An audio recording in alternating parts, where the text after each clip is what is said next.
I believe that the price for a full life is mistakes. Mistakes are the price for a full life that you have to pay if you learn from them.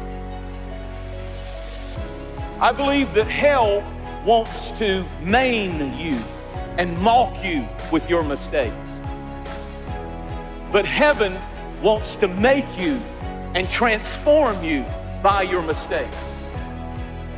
Failure should not become a prison house where you're held hostage the rest of your life by your mistakes. That's not God's voice. That's not God's will. That's not God's plan for you. The enemy wants us to think that our failure is final, because I've seen us go through things where the enemy tried to take us out by a failure or a mistake or a terrible choice. Your mistakes are not final. Your failure is not final. Rejoice not over me, O my enemies, for when I fall, I will rise again.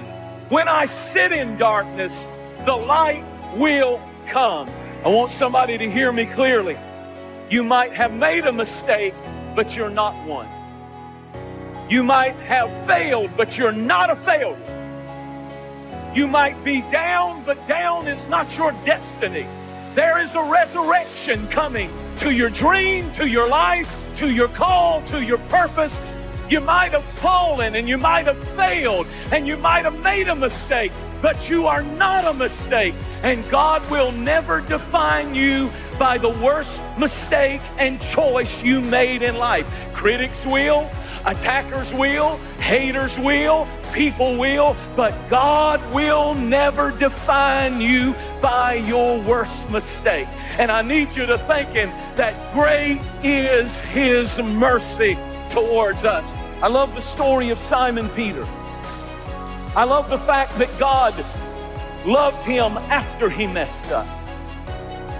That's why when the angel appeared at the tomb, the angel said, Jesus wants me to specifically name one of the disciples by name. He said, go tell my disciples and Simon Peter to meet me in the upper room.